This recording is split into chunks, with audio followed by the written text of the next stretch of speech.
Ce contenu est produit par Starter Productions et sponsorisé par Mining House. Je suis Bassekou Djabi, fondateur de Starter Productions, qui est l'une des branches du groupe Maison Djaber. Avec le poids de son histoire sur le dos, qui divise les concitoyens et est souvent source de conflits, la Guinée est un pays riche en ressources naturelles, considéré comme scandale géologique au vu des conditions de vie de sa population. Avec toujours pour souci d'impacter, à travers son activité, Starter Productions lance avec Bambo Girassi, ici en Guinée, pour vous éclairer sur des faits marquants de notre société. Comme on dit, celui qui ne connaît pas son histoire est condamné à la revivre.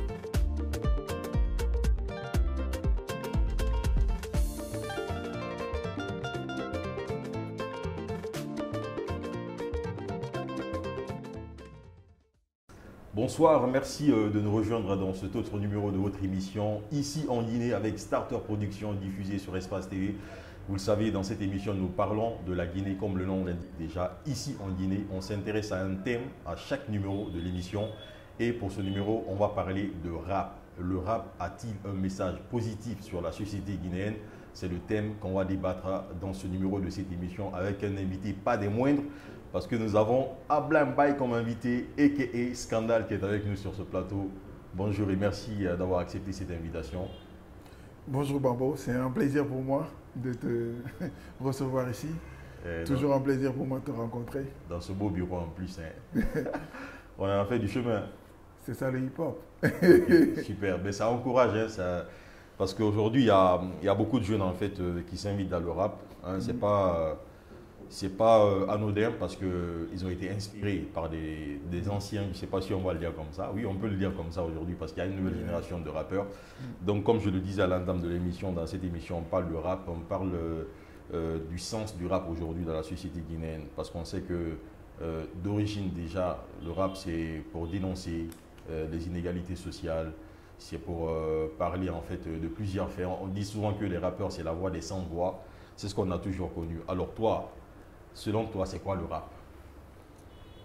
Le rap, déjà dans sa définition, chacun définit ça de sa manière. Tu vois, le rap, ça vient des ghettos de Brooklyn, tu vois. C'était une façon pour une certaine couche de s'exprimer. Rap, c'est le truc sec, là. Ça signifie le truc sec, tu vois. À force de pa. Donc le rap vient de là. Donc c'est ça la définition. Mais plus loin, et en France, il y en a qui ont défini ça comme des rimes anticonformistes positives. Okay. Donc et cette définition, cette dernière-là, elle me va très bien. Parce que la première, c'est plus le flow. Et la deuxième donne tout un sens à cela. Ce qui fait qu'aujourd'hui, le rap africain, pour revenir à ce que tu disais, a quand même un message assez positif. Le rap africain d'antan, ça a un message assez positif parce que ça dénonce l'état de la société, ça propose des solutions. Donc nous sommes conscients de la couche qui nous suit. Donc il était important pour nous et il est encore d'être une force de proposition pour cette génération et pour l'Afrique. Donc en gros, c'est ça le rap africain. Super. Alors, aujourd'hui, on fait une comparaison entre le rap à l'ancienne et le rap de la nouvelle génération. Est-ce qu'il compte pour certains, selon toi, le rap c'était mieux avant? C'était la suite de ce que je voulais dire, mais je m'attendais à la question, donc j'ai attendu. Okay. Avant de dire que le rap était mieux avant, il faut savoir que chaque société a ses réalités, chaque époque vient avec ses réalités. Donc la définition consciente du rap que je fais est toujours valable, mais elle est aujourd'hui pas forcément la bonne définition parce qu'elle a évolué avec les générations. Le rap a un message aujourd'hui avec la nouvelle génération un peu plus légère, un peu plus pour s'amuser, c'est pour le fun, avec des textes qui parlent de sexe, drogue, et party, tu vois, et un peu d'amour aussi, tu vois. Donc la définition, elle a évolué. Et la musique elle-même aussi, elle a évolué. L'instru rap de l'époque et l'instru rap aujourd'hui n'est pas le même. Tu vois, c'était le rap, c'est allé un peu au rap R&B, ensuite c'est venu au crunk, ensuite c'est le drill aujourd'hui. Donc tout a évolué. Ce qui fait que, est-ce que le rap avant était mieux que le rap aujourd'hui. Moi, je trouve que non, je pense juste que chaque génération vient avec ses réalités. Nous, on n'avait pas Facebook, quand on a commencé le rap, on n'avait pas les réseaux sociaux, on n'avait pas certaines réalités. Aujourd'hui, la réalité que les jeunes vivent, c'est ce qu'ils peuvent transmettre dans leur musique. Et moi, je respecte beaucoup ça parce que je sais que le rap, c'est avant tout d'abord ta réalité, ce que tu vis dans ton ghetto, dans ton palais, les embouteillages que tu vis, la galère de Boulbiné, les réalités que tu as dans les ghettos, les réalités que tu as à aller à l'école. Est-ce que tu vas à pied? Est-ce que tu vas en vélo? Est-ce que tu vas en voiture? Est-ce que tu as pu continuer? Qu'est-ce qui a fait que tu n'as pas continué? Est-ce que c'est parce que tu n'avais pas de quoi manger à la maison? Pour moi, c'est ça la réalité. Aujourd'hui, les jeunes, ils rappent leur réalité. Et moi, je ne suis pas contre ça. Je ne suis pas pour la censure. Donc, ça veut dire que on ne va pas suivre en fait une logique en parlant de rap parce qu'on sait que, comme je le disais avant, le rap c'était la dénonciation. On parlait de rap révolutionnaire, tu vois, on parlait de tout ça. Quand on prend par exemple l'album Machallah, hein, quand tu dis le rap comme ça. Cet album par exemple, en fait, c'est sur à quoi j'ai envie de venir, en fait, est-ce qu'on peut dire aujourd'hui que le rap a perdu sa mission? Écoute, quand tu dis le rap comme ça, c'est que ça craint. Parce que le rap, quand tu prends le rap aux États-Unis, il y a des artistes qui sont très consciencieux, qui dénonçaient des choses. Par exemple, quand tu prends ne serait-ce que Tupac, la personne de Tupac, il a des morceaux où c'est, tu écoutes, tu as envie de pleurer, dire maman, là, tu vois, où il a des morceaux où c'est très gangsta. Donc c'est la guerre, quoi, dans le morceau, tu vois. C'est violent, ça parle de gangbang, donc les flingues, machin, tout et tout. Et le rap américain, et il a des morceaux très conscients, parce qu'il disait des choses que ça venait révolutionner les mentalités. Mais aujourd'hui, ça venait révolutionner les mentalités des Noirs. Mais donc quand tu dis le rap juste comme ça va pour moi. Mais quand tu dis le rap guinéen ou le rap africain, ça recadre le contexte. Parce que le rap, comme nous on l'a connu en Afrique, était très consciencieux. Ça l'est encore. Il y a beaucoup de messages positifs dans le rap, mais il y a beaucoup de légèreté aussi aujourd'hui. Et c'est cela la réalité d'aujourd'hui. C'est pour ça que je dis que dire qu'elle a perdu sa véritable mission, oui, un peu. Les lyriques sont un peu plus légères. Les recherches ne sont plus aussi approfondies qu'avant. Parce que, effectivement, aujourd'hui, le rap et la musique et tout défilent comme sur les fils d'actualité. Ça va très vite. Les gens sont très pressés de sortir leurs œuvres. Ils ne creusent pas autant qu'avant. Dans ce sens, oui. Mais dans un autre sens, c'est les réalités d'aujourd'hui. Tout va très vite. Super. Alors, moi qui a un peu connu, en fait, l'ancienne génération, parce que je suis encore plus âgé que certains aujourd'hui, en fait, de la nouvelle génération. C'est la vérité. Voilà, parce que moi j'ai grandi en fait quand MLP, quand Deggy Fosli cartonnait, je crois, Deggy Fosli, Silatigi, Sembedeke un peu plus tard, Mifagea, Méthodique un peu plus tard aussi. Oui.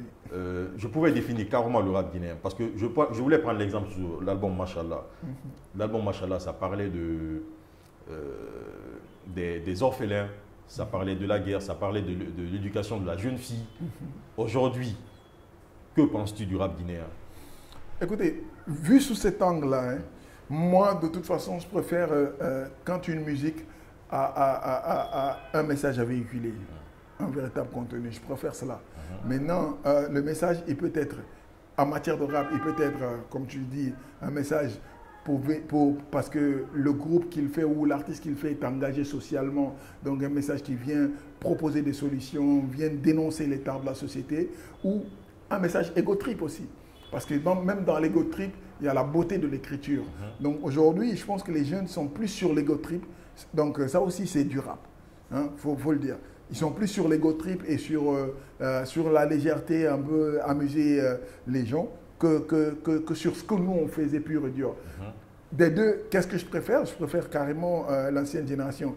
Mais je réitère, il est important aujourd'hui que la nouvelle génération prenne et ce qui était bien dans l'ancienne génération et ce qui est bien dans cette nouvelle génération pour ne pas perdre la mission quand même du rappeur africain. Parce que le rappeur africain est défini comme une personne engagée, une personne qui est célèbre, certes, mais une personne qui propose des vrais messages pour l'évolution de nos sociétés. Quand tu écoutes les rappeurs d'aujourd'hui, qu'est-ce que tu te dis? est-ce que tu penses aussi, ça va être deux questions. Qu'est-ce que tu te dis? Est-ce que tu penses que c'est positif en fait pour la société guinéenne? Non, il y a des gars qui sont très positifs. Et si je prends la toute nouvelle génération guinéenne, j'entends des textes poignants quand même. Quand j'écoute Striker, j'entends des vrais textes. Quand j'écoute MC Fresh, malgré son côté très égo-trip, il est capable de nous sortir des morceaux comme Gamba ou encore comme le truc qu'il a fait sur la drogue, je suis guinéen, tu vois. Donc il y a des messages encore. Mais il y a plus de divertissement que de véritables messages. Avant, tout l'album devait être engagé. Aujourd'hui, c'est 2 morceaux engagés. Vas-y, 8 morceaux où il faut juste faire des choses pour les faire, où il faut être égo-trip. Pour moi, ça aussi c'est du rap. Ça aussi c'est du rap. C'est ce que j'ai pas envie d'occulter. Je ne suis pas pour la censure. Je suis pour le fait que le rap doit ressembler à la société. Ce qui est décrit doit décrire parfaitement la société. Et pour l'instant, ça le décrit. Maintenant, pour moi, celui qui sortira du lot, c'est cette personne et c'est là où on retrouve l'artiste. Au-delà du rappeur, au-delà de... Il y a l'artiste. Celui qui est capable d'analyser la société d'une autre façon et ressortir ça dans sa musique de sorte que la personne lambda puisse dire « Oh, waouh, je vis ça tous les jours, mais je ne le voyais pas comme ça. » Et pour ça, il faut vraiment quelqu'un qui réfléchit bien, quelqu'un qui est capable d'aller en profondeur sur les textes. C'est pour ça que peut-être que je suis un peu vieux jeu, mais je préfère bien le rap à l'ancienne. Ok. Ben, je le disais en entame de l'émission, tu es co-auteur de 4 albums. Et en faisant du rap, parce que moi, en fait, en t'écoutant, on sent un vrai rappeur hardcore, en fait. Mais du vrai hardcore, en fait, quand on t'écoute. Oui. Et quelles étaient des influences, en fait, quand toi, tu commences à faire le rap, qui t'a vraiment amené à faire le rap et que tu sois, en fait, dans ce registre hardcore? C'est ça, c'est une question de génération. Moi, les raps que j'aimais, c'était tout ce qui était ancien, tout ce qui venait des États-Unis d'abord, tu vois. Onyx Clan, tu vois. À l'époque, Tupac, tu vois. Tout ce qui était West Coast aussi, tu vois. J'écoutais beaucoup ça comme rap. Mais sauf qu'à la maison, nous, on écoutait beaucoup d'autres choses aussi. On écoutait du Scorpions, donc c'est du rock'n'roll. On écoutait du Whitney Houston. On écoutait du Kouyaté, Bambino. Donc ce qui fait que tout de suite, en tant que groupe, on a proposé non seulement du rap, le côté très hardcore avec moi puis tout, et aussi beaucoup de mélodies. Donc c'est ce qui nous a bercé. C'est cet ensemble-là qui fait de nous les artistes que nous sommes. Et je comprends ce que tu veux dire. Il y a le rap dans le flow très dur, mais le flow peut être très dur et le message très vide. Tout comme le flow peut être soft et le message rempli de sens. Tu vois, il faut tout de suite savoir faire la part des choses. Pour moi, le rap africain doit véhiculer un message parce que nos sociétés doivent continuer à être conscientisées sur le fait que personne ne viendra, par exemple, construire ces pays à notre place. Donc, pour moi, au-delà de faire danser, juste danser, il faut savoir proposer le juste milieu entre faire danser et passer un message positif. Mais à un moment, il y a beaucoup qui ont pensé que ça ne payait pas, en fait. Quand on se mettait dans une position de venir conscientiser, de faire un rap très sensé. C'est pourquoi d'ailleurs beaucoup de jeunes rappeurs aujourd'hui ont été influencés par des rappeurs américains et français. Tu vois, c'est les types de messages. Voici comment on utilise la drogue, voici comment on doit danser en boîte, voici comment une meuf doit twerker.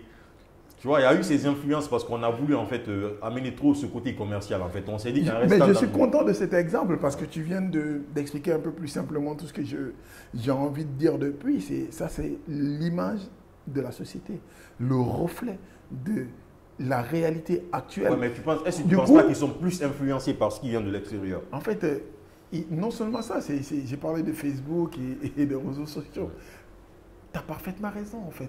C'est qu'est-ce que je ferais pour être plus rapidement star? Qu'est-ce que je ferais pour que ça marche plus rapidement pour moi?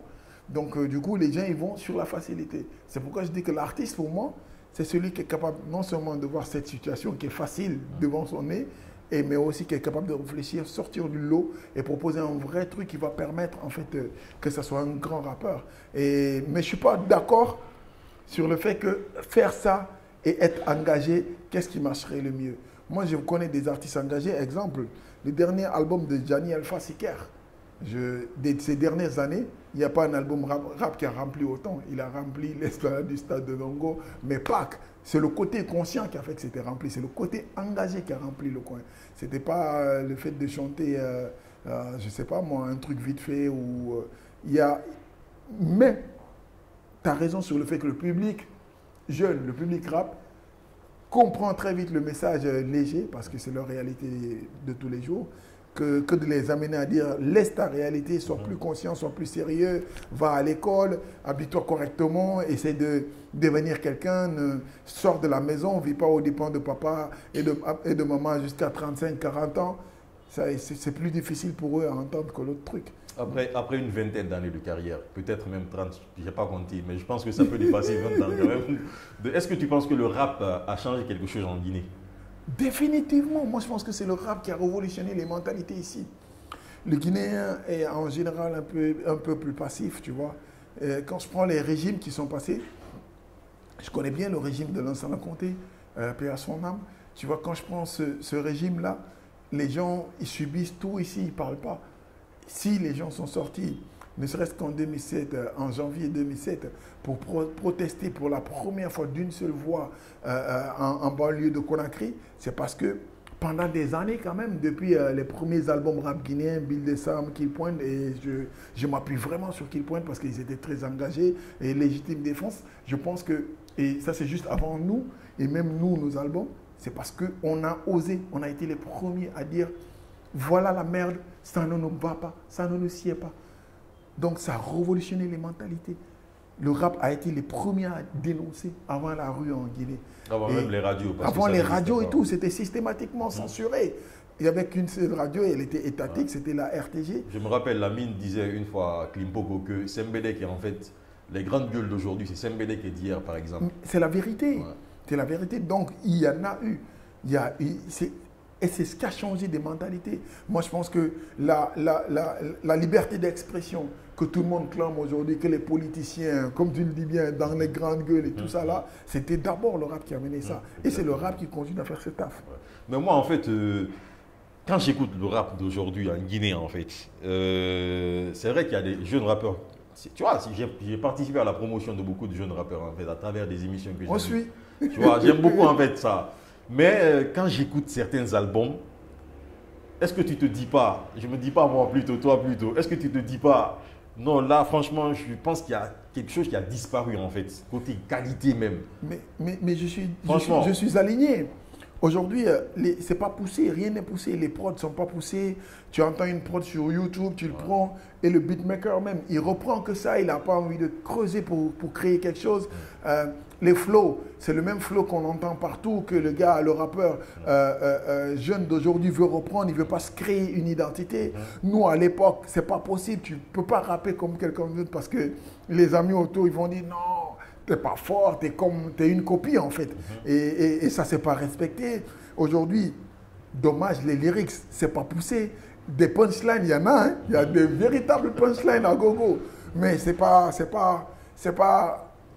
poussé, tu vois. Ouais. C'est dommage, il y a quelque chose qui disparaît. Côté production musicale même. Il y a quelque chose qui disparaît. Je ne sais pas comment vous faisiez avant, mais ce que je sais, quand on écoute vos programmations, nous avons... Tu vois, les premières programmations, en fait, amener en fait, le rap guinéen à un certain niveau, je pense, sans prétention ou pas parce que tu es en face. Nous, avant, c'était la critique. Je vais dire la différence, elle est où? C'était la critique et l'autocritique même. Avant, tu ne pouvais pas chanter, ne serait-ce que sur des accords.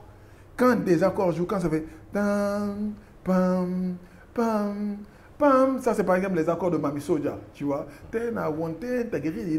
Quand un autre artiste guinéen s'aventurait à chanter sur des accords-là, et même toute une autre mélodie, tout un truc qui n'a rien à voir, les autres artistes ne te respectaient pas.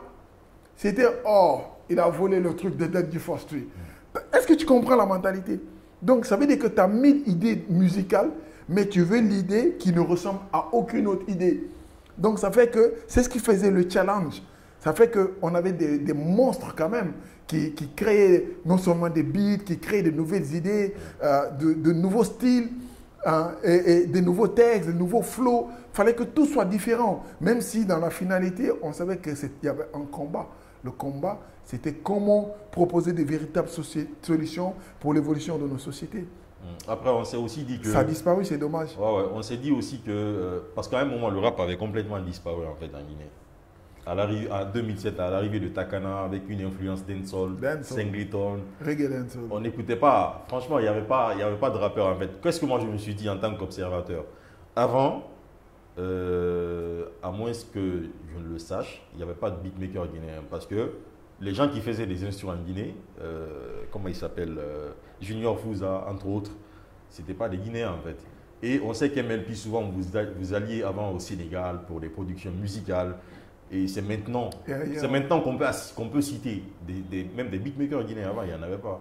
Ouais. On s'est dit qu'après le départ de que ceci, on n'avait pas de base réelle en fait, quoi, pour faire des vraies productions. Je pense que c'est la vérité. C'est la vérité. D'où tu dois comprendre le métier de rappeur.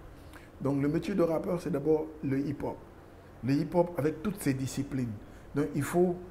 On n'a pas su, c'est pour ça qu'on a très vite compris qu'il fallait amener l'entertainment dans le hip-hop.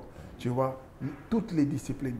Le Guinéen, artiste guinéen, avait pensé que c'est juste le côté chanté. Mais le beatmaker aussi fait partir. Tu vois, le DJ, il fait partir. Le danseur. Tu vois, le danseur, il fait partir. Le Bombo Girassi qui va customiser des casquettes et puis bon, c'est tout ça là fait partir. Tu vois, et pour chaque branche, il te faut des gens bien formés, qui connaissent bien ce métier, qui peuvent bien l'exercer. À un moment donné, c'est ce qu'on n'a pas fait en Guinée, c'est ce que les autres pays faisaient. Fait que si tu avais besoin d'un truc de qualité, il fallait aller chercher ailleurs. Mais on a très vite commencé à rectifier le tir vers 2004, où on a créé des studios ici, où on a mis des jeunes Guinéens pour apprendre avec Bob Dina, avec Junior Fouza, et où ça commence à créer des beatmakers, où moi-même je commence à faire du beatmaking, beaucoup d'albums guinéens, ou beaucoup de gros singles guinéens, c'est moi je les ai faits, même si on ne sait pas, on ne connaît pas mon côté là. Et puis, il y a eu d'autres gens. Aujourd'hui, on a compris, la nouvelle génération, c'est ce que la nouvelle génération aussi a comme atout et comme il faut les féliciter. Il y a beaucoup plus de beatmakers de la nouvelle génération que de l'ancienne génération. De bons clippers. De bons clippers, parce qu'ils ont compris ce qu'on tuait à faire avant avec les Oumarou et tout. C'est encore plus facile pour la nouvelle génération parce qu'effectivement, ils sont aussi plus high-tech et tout. Il y a ce côté-là. Moi, je suis complètement aligné avec toi, mais cette donne, elle est rectifiée et il y a de belles propositions. La seule chose que je conseillerais à cette nouvelle génération, là, je regarde la caméra, c'est arrêter de copier ce qui est sur YouTube. Si c'est des samples, il y en a des samples, des véritables samples guinéens, du Sorikanya, du Bembe Jazz, il y a des Kora, il y a des balafons. Mon gars, tu prends juste une mesure, tu ramènes ça dans le hip-hop, tu en fais un sample hip-hop, ça va te faire un morceau de ouf que l'Américain va dire waouh, c'est quoi cette sonorité? Où est-ce qu'ils ont pris ça? Et pourtant, lui, il est capable de rapper dessus, mais il est bluffé parce qu'il entend quelque chose qu'il ne connaissait pas. Donc, c'est là vers ça qu'il faut aller. En parlant de ça, il y a l'un des plus grands chanteurs africains aujourd'hui qui cartonne grâce au sample, c'est Burna Boy.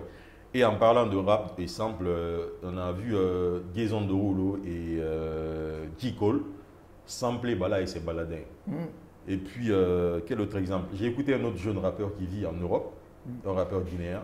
Peut-être que je te ferai écouter après. Je t'enverrai après sur WhatsApp ce qu'il fait. Avec plaisir. Il rappe super bien. Mais il me dit qu'il pense en fait que ce n'est pas en fait le rap qui va vendre la musique guinéenne, mais les samples, les anciennes musiques en fait, qu'il faut forcément apporter ça pour que le rap guinéen puisse... Même le rap américain. Pour que le rap guinéen puisse faire son identité. C'est juste qu'on n'a pas, par là, on n'a pas leur culture musicale. Mais la plupart des gros hits, viennent les gars, en Afrique. Non seulement en Afrique, mais de leur culture. C'est des musiques jazz, c'est des trucs, des anciens trucs que les gars, ils ont réchauffés. Ils ne l'ont pas réchauffé pour, dans le flow, mais dans la musique, ils ont pris des trucs qu'ils ont fait plus tendance. Ça, c'est très important et je suis d'accord que le rap guinéen peut être vendu ailleurs, mais en rajoutant une certaine sauce d'ici, une certaine couleur d'ici. Et tu peux garder ton rap intact ou tes mélodies intactes, mais tu ramènes des choses ici. Et ce qui aussi vendra le rap guinéen, c'est tout ce que les jeunes y font. Il faut le faire tendance. Parce que le rap, c'est la seule langue que tous les pays du monde parlent. Quand tu vas en Chine, il y a des rappeurs comme en Guinée. Et il comprend le flow, ça lui parle au même titre que ça parlerait aux Guinéens. Donc c'est une langue universelle. Ça, il faut le maintenir. Il faut maintenir le fait de ramener de la mélodie dans le rap. Parce que le rap seul, aujourd'hui, ne vendra pas. C'est ce qui est arrivé, en fait, à un moment donné. Le rap seul ne vendra pas. C'est le rap combiné à la mélodie. Et qui dit mélodie dit identité. Moi, quand je chante, ce n'est pas pareil que quand l'Américain chante. Quand je chanterai avec mes influences que j'ai ici, ce que j'ai de la musique mandingue, de la musique pastorale. Dès que je chante, je ne ferai pas exprès, c'est naturel. Il y a ma façon de faire les mélodies ressemblera à la Guinée. Et quand ça commence à marcher ailleurs, ça veut dire que c'est la Guinée qui se vend aussi avec. Ok. Alors, si tu devais produire, je ne vais pas limiter à un seul rappeur, à 3 rappeurs, je vais aller à 3. Parce que quand je te dis un seul rappeur, ça va être facile. Hein? Si tu devais produire 3 rappeurs de la nouvelle génération, ce serait qui et qui? Ah, gars, ils sont talentueux. Hein. Moi, je ne connais pas tout le monde. Je me suis rendu compte parce que j'ai entendu un featuring d'Alasco et un autre là, qui s'appelle Mélangeur. J'entends un seul lyrics, un seul couplet. Tu vois? Tu vas me dire c'est léger, tu vas me dire il y a du poussi dedans et tout ça là. Mais tu vois, la démarche de l'écriture est terrible. Ouais. Il écrit comme personne. Carrément. Les punchlines sont terribles. C'est pour ça que je te dis, il ne faut pas censurer. Ouais. Tu me comprends? Et là, je te ramène à mon analyse. J'ai fait un TikTok sur le couplet. Tu as vu comment le couplet il est terrible? Ouais. Le couplet à lui seul vend tout le morceau. Ouais. Donc, ça c'est lourd. Je ne connais pas tout ce qu'il fait d'autre. Mais je suis tout oui, j'ai hâte de découvrir ce qu'il fait d'autre derrière, tu vois. Je ne dis pas que je vais produire, mais je dis que si on était dans un autre monde, oui, c'est des choses que je pousserais et que je produirais. MC Fresh, définitivement, tu vois. Ouais. Trop lourd. Et c'est même pas le niveau guinéen. Et tu me dis 2, mais c'est chaud. Non, 3. Il y a aujourd'hui... je vais pas il y a Third qui fait de magnifiques choses. Il y a Striker qui fait de magnifiques choses, tu vois. Et il y a... Bon, ça c'est un concours, donc j'ai pas le droit, tu vois. Mais je découvre des jeunes qui font du vrai rap, tu vois. Qui écrivent très bien. Leur truc léger, là, ils l'écrivent bien avec des messages, tu vois. Mais ils n'ont pas de producteur. Ben, c'est pas ça, c'est le pays. Machallah est là. MLP plutôt. Machallah, avant quoi. Écoute, MLP moi j'aime bien dire que quand je verrai quelque chose qui en vaut la peine pour moi et puis tout là, moi je suis fan de rap avant tout. Je suis fan de rap. J'ai une très grande envie, ça je le dis, de créer un groupe, donc ne serait-ce que ça soit un projet de rappeurs. Tu vois, il y a très longtemps que j'ai cette envie. Il y a un groupe de 3 ou 4 personnes ou 5 personnes et ils vont produire quelques albums rap, tu vois. Même si ça devient c'est même un projet, tu vois. Et puis pour faire du rap à la Wu-Tang Clan et tout ça là. Et après ça, peut-être qu'ils seront tous célèbres et ils seront libres d'aller chacun encore plus développer ce qu'il a, tu vois. Mais MLP n'a jamais produit de rappeur en Guinée. Oh, si, MLP produit Deggy Fosti, il y a du rap. Il y a du non, on parle de Deggy Fosti. Deggy Fosti et MLP, c'est indissociable. Non, si, quand même. On a vu quand même MLP produire des... Est-ce que... oui, non, c'est une bonne façon. De rap, mais aujourd'hui aussi, on dirait que MLP se retire un peu de la production aussi. Est-ce que c'est par mauvaise expérience ou plutôt ça ne paye pas? Écoute, non, ça ne paye pas. 2, il y a de véritables mauvaises expériences, tu vois. Mais mauvaise expérience dans le sens que ça ne finit pas toujours comme on l'espère. Mais très bonne expérience parce qu'on s'enrichit des autres, parce que quand même, ce qu'on a produit, c'est ce qu'il y a de plus gros en matière de production en Guinée quand tu prends la musique urbaine. Hein, quand tu prends la musique urbaine, parce que ça, c'est le prolongement du rap en tant que tel. Tu vois, parce qu'on va perdre même les gens qui nous écoutent, qui ne sont pas de l'ancienne génération, ne comprennent pas la différence entre rap, toutes les tendances du rap, les musiques corollaires du rap et la musique urbaine. Donc, tous ces mélanges-là, qui est rap, reggae, dancehall et puis tout ça là. Oui, pour répondre à ta question, quand on va en trouver, on produira. Quand on trouvera la pépite du rap, on produira. Le message est lancé. Hein. C'est avec ce message qu'on va clôturer cette émission. Merci d'avoir accepté notre invitation. Je t'en prie. Allez, Starter Production. On se retrouve pour un autre numéro. À très vite. Startup. Starter. Ah, Starter. Ouais, merci. Starter Production. Ce contenu est produit par Starter Production et sponsorisé par Mining House. Vous éprouvez des difficultés à trouver une entreprise capable de produire des contenus audiovisuels de qualité répondant à vos exigences? Starter Production est là pour vous. Nous réalisons des vidéos professionnelles en utilisant des équipements de pointe, un travail créatif et une expertise importée d'Europe. Pour la promotion de votre entreprise, institution ou d'une personnalité, contactez-nous pour faire la différence.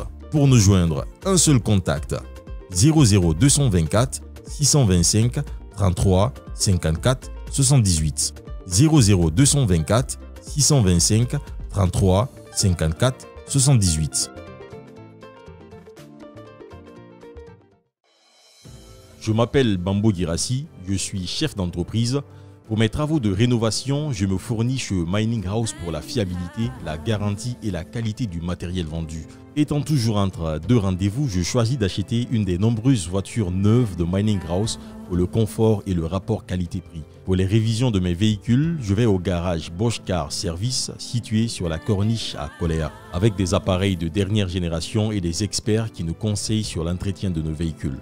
En fin de journée, je passe voir l'évolution de mon chantier qui finira dans les temps impartis comme me l'a promis M. Ba, ingénieur génie civil à Mining House. Vous voulez faire des investissements sûrs et mener à bien vos projets sereinement, choisissez Mining House.